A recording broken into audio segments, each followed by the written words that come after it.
बिस्मिल्लाहिर्रहमानिर्रहीम। अस्सलामुअलैकुम स्टूडेंट्स, आप सबको मेरे चैनल में खुशामदीद। वीडियो का आगाज़ करने से पहले मैं दरख्वास्त करता हूँ कि मेरे चैनल को सब्सक्राइब करें। हम चैप्टर नंबर 2 स्टार्ट कर रहे हैं, उसका पार्ट 2 होम्योस्टेसिस इन ह्यूमंस। और हमारा पहला टॉपिक जो हम आज डिस्कस करेंगे वो है urinary systems of human body. तो आइए चलते हैं इस टॉपिक की तरफ। मैं आपको कुछ पीपीटी फाइल्स दिखाऊंगा, लेकिन उससे पहले ये एनिमेशंस देख लेते हैं। इसमें आपको नज़र आ रहा है कि हमारा जो यूरिनरी सिस्टम है वो एक तो किडनी के पेयर्स पर मुश्तमिल है, फिर यूरेटस का पेयर है, फिर एक यूरिनरी ब्लैडर जो आपको भी नज़र आ रहा है, जहाँ पर यूरिन स्टोर होता है टेम्परेली। ये आपको नज़र आ रहा है। तो यानी एक तो किडनी का पेयर हो गया, यूरेटस का पेयर हो गया, ब्लैडर का पेयर हो गया। तो जब किडनी ब्लड को फ़िल्टर करेगी तो यूरिन जो है वो यूरेटस के ज़रिए ब्लैडर में जाएगा। ब्लैडर उसको कुछ देर तक स्टोर रखेगा और फिर वो यूरिथ्रा के ज़रिए आउटसाइड ऑफ द बॉडी जो है वो निकल जाएगा। तो ये पूरा हमारा यूरिनरी सिस्टम था। इसको हम एक्सक्रीटरी सिस्टम भी कह सकते हैं। और ये हमारा यूरिट्रा जो मैं आपको भी दिखा रहा हूँ, जिसके ज़रिए urine outside of the body बाहर निकलेगा। इसके बाद हम अपने अगले टॉपिक की तरफ चलते हैं, जो कि है स्ट्रक्चर ऑफ किडनी, किडनी का स्ट्रक्चर। तो सबसे पहले हम देखेंगे कि किडनी का साइज़ क्या है, लेंथ क्या है और वेट क्या है। तो देख लेते हैं हम। किडनीज डार्क रेड कलर की होती है, जैसे आपको अभी पीपीटी फाइल्स में नज़र आएगा। और उसकी लंबाई होती है 10 सेंटीमीटर, जबकि चौड़ाई की बात करें तो वो है 5 सेंटीमीटर। और अगर हम बात करें इसकी मोटाई की तो ये करीबन 4 सेंटीमीटर होती है और इसका वज़न होता है 120 ग्राम। ये एक एवरेज हम ह्यूमन की बात कर रहे हैं। इसके साथ साथ मैं आपको बताता चलूँ, ये बीन शेप्ड है। और अगर आप इसकी शेप देखें तो बीन शेप आपको नज़र आ रही होगी। इसके साथ मैं बताता चलूँ कि जो आपकी चेस्ट कैविटी है उसकी दो जो लास्ट रिब्स है, जैसे आपको नज़र आ रहा है, वो रिब्स आपकी किडनीज को प्रोटेक्ट किए हुए हैं। अब हर वर्टिब्रल कॉलम की दोनों साइड पर आपको एक किडनी नज़र आएगी, डायाफ्राम के बिल्कुल नीचे। जो लेफ़्ट किडनी है वो हायर देन दी राइट किडनी। अब हम बात करते हैं किडनी की कनकेव साइड की, जहाँ पर आपको एक डिप्रेशन नज़र आ रहा है, जिसको हम हाइलिस कहते हैं। ये डिप्रेशन किडनी के कनकेव एरिया के बिल्कुल सेंटर में मौजूद है, यानी ये सेंटर एरिया है। अगर आप देखिए जितने भी आपकी ब्लड वेसल्स है, लिम्फेटिक वेसल्स है, नर्व्स है, वो किडनी इधर से ही लीव करती है और यहाँ से ही एंटर होती है किडनी में। तो इसलिए हाइलिस बहुत ही इंपॉर्टेंट शॉर्ट क्वेश्चन है बोर्ड के हवाले से भी। अब हम बात करते हैं किडनी के लॉन्गिट्यूडनल सेक्शन के हवाले से। किडनी के लॉन्गिट्यूडनल सेक्शंस के दो रीजन्स है, जैसे कि आपको नज़र आ रहा है। पहला रीजन है रीनल कॉर्टेक्स, जो आउटर पार्ट है किडनी का और ये डार्क रेड कलर है। जबकि जो मेडोला है, रीनल मेडोला, वो इनर पार्ट है किडनी का और वो पेल रेड कलर में मौजूद है। उसमें आपको कुछ कोन शेप्ड एरियाज भी नज़र आए, जिनको हम पायरामिड्स कहते हैं। दोबारा से मैं बताता हूँ कि रीनल मेडोला में कुछ कोन शेप्ड एरियाज़ है, जिनको आप रीनल पायरामिड्स भी कहते हैं। और ये पायरामिड्स जो है ये आगे रीनल पेल्विस में गिरते हैं, जहाँ से ये यूरेटर की बेस बनते हैं, जैसे कि आपने वीडियो में एनिमेशन में भी देखा और अब आप पीपीटी फाइल्स में भी देख रहे हैं। रीनल कॉर्टेक्स आउटर पार्ट और रीनल मेडोला इनर पार्ट है किडनी का।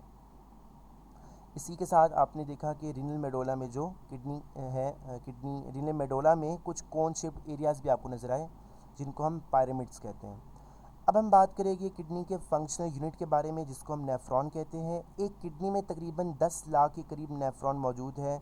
और आपको पता है कि तकरीबन हर पेयर होता है नेफ्रॉन का। एक होता है रीनल नेफ्रॉन के दो पार्ट्स होते हैं, रीनल कॉर्पस्कल और रीनल ट्यूब्यूल। रीनल कॉर्पस्कल की बात करें तो ये, क्योंकि इसका नाम शो हो रहा है, ये ट्यूब्यूलर नहीं है, इसके दो पार्ट्स हैं। पहला पार्ट है इसका ग्लोमेरुलस और दूसरा पार्ट है इसका बोमेंस कैप्सूल। ये ग्लोमेरुलस क्या होता है? ग्लोमेरुलस एक्चुअली जो जब ब्लड आता है किडनी से फ़िल्टर होकर, तो वो सबसे पहले ग्लोमेरुलस में आता है। इसको हम बाद में डिस्कस करें फंक्शनिंग में। पहले हम बात कर लेते हैं रीनल कॉर्पस्कल की, जिसके अंदर ग्लोमेरुलस और बुमेंस कैप्सूल है। ग्लोमेरुलस कैपिलरीज का नेटवर्क है और बुमेंस कैप्सूल एक कप शेप्ड स्ट्रक्चर है जिसमें ग्लोमेरुलस मौजूद होती है। दूसरा जो पार्ट था नेफ्रॉन का वो था रीनल ट्यूब्यूल, जिसके 3 हिस्से हैं। पहला पोर्शन है पीसीटी, प्रॉक्सिमल कन्वोल्यूटेड ट्यूब्यूल। दूसरा हिस्सा यू शेप्ड होता है जिसको हम लूप ऑफ हेनले कहते हैं। और तीसरा पार्ट है डीसीटी यानी डिस्टल कन्वोल्यूटेड ट्यूब्यूल। अब ये जो डिस्टल कन्वोल्यूटेड ट्यूब्यूल है हर नेफ्रॉन का, वो सारे एक साथ मिल जाते हैं कलेक्टिंग डक्ट्स के अंदर, और वहाँ से वो पैपिलरी डक्ट्स में चले जाते हैं। तो ये पूरा सिस्टम है कैसे नेफ्रॉन भी अपना रोल अदा करता है यूरिन की फॉर्मेशन में और फिर उसको रिलीज़ करने में।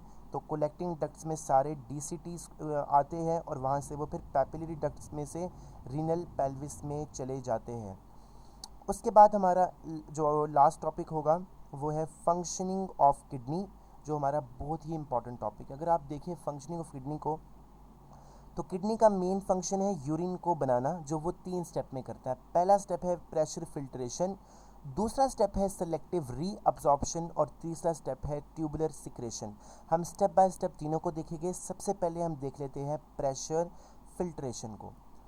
अभी कुछ देर में आपको एक पिक्चर भी नज़र आएगी इस तरह से कि जब आपकी किडनी में ब्लड एंटर होगा आर्टरीज के ज़रिए, तो वो वहाँ से आर्ट्रियोल्स में जाएगा और वहाँ से फिर वो कैपिलरीज में जाएगा, यानी ग्लोमेरुलस में जाएगा। ग्लोमेरुलस क्योंकि कैपिलरीज हैं। अब क्योंकि ब्लड का प्रेशर यहाँ पे इतना ज़्यादा हाई है कि सारा का सारा पानी, साल्ट, ग्लूकोज, यूरिया जितना भी ब्लड में मौजूद है वो सारा का सारा फिल्टर हो जाएगा। ग्लोमेरुलस उसको फिल्टर करेगा, इसलिए हम उस फ्लूइड को कहेंगे ये ग्लोमेरुलस फ्लूइड है। या हम इसे कह सकते हैं ये ग्लोमेरुलर फिल्ट्रेट है, क्योंकि सारा का सारा पानी वगैरह निकल गया है। अब सिर्फ ब्लड बचा है जो कि वापस किडनी में चला जाएगा, किडनी जो कि वापस बॉडी में शामिल हो जाएगा, माफ़ कीजिएगा। तो पहला स्टेप तो आपको समझ आ गया। दूसरा स्टेप है सेलेक्टिव रीअब्जॉर्प्शन। अब इस स्टेप में क्या होता है, जो ग्लोमेरुलर फिल्ट्रेट था, सारा पानी जो अब्जॉर्ब हो गया था वो दोबारा रीअब्जॉर्ब किया जाएगा। 99% तक पानी को, साल्ट्स को रीअब्जॉर्ब किया जाएगा। वो इस तरह से कि एक तो डिफ्यूजन के ज़रिए, दूसरा ऑस्मोसिस के ज़रिए, एक्टिव ट्रांसपोर्ट के ज़रिए। लेकिन ज़्यादातर जो पानी है और ग्लूकोज है वो पीसीटी में ही रीअब्जॉर्ब कर दिया जाएगा, यानी पहले पोर्शन में ही रीअब्जॉर्ब कर दिया जाएगा। जबकि यहाँ पर ज़्यादातर नमक जो है वो एक्टिव ट्रांसपोर्ट के ज़रिए और पानी जो है वो ऑस्मोसिस के ज़रिए रीअब्जॉर्ब किया जाएगा। अगर लूप ऑफ हेनले की बात करें तो उसका जो डिसेंडिंग लोब है वो वाटर को रीअब्जॉर्ब करेगा, और जो असेंडिंग लिम्ब है यानी ऊपर वाला जो लिम्ब है वो लूप ऑफ हेनले को साल्ट्स को रीअब्जॉर्ब करेगा। जबकि जो डीसीटी है, डिस्टल कन्वोल्यूटेड ट्यूब्यूल, वो पानी को ब्लड से रीअब्जॉर्ब करेगा। तो इस तरह सारा का मोस्टली पानी, नमक वगैरह रीअब्जॉर्ब हो जाएगा। तो इसमें कम्प्लीटली रीअब्जॉर्प्शन होगी, 99% तक रीअब्जॉर्प्शन होगी। पीछे बचेगा सिर्फ और सिर्फ 10%, पीछे बचेगा सिर्फ और सिर्फ 1% जो हमारा यूरिन होगा। इसके बाद हम चलते हैं अपने तीसरे स्टेप की तरफ, जो कि है ट्यूबुलर सिक्रेशन। ट्यूबुलर सिक्रेशन में क्या होता है कि आपकी बॉडी में जितने डिफरेंट आइंस है, क्रिएटिनिन है, यूरिया है और जितने भी मिनरल्स है वो सारे के सारे उनमें से मोस्टली ब्लड से हम बाहर निकाल देते हैं ताकि ब्लड की पीएच को मेंटेन रख सके। तो ये ब्लड की पीएच को मेंटेन करने के लिए बहुत इम्पॉर्टेंट है। ये बात याद रखनी है यहाँ पर कि ब्लड की पीएच 7.35 से 7.45 के दरमियान होती है। ये इसकी रेंज है एवरेज एडल्ट में 7.35 से 7.45। तो ये 3 स्टेप्स है जिसके बाद यूरिन बनता है।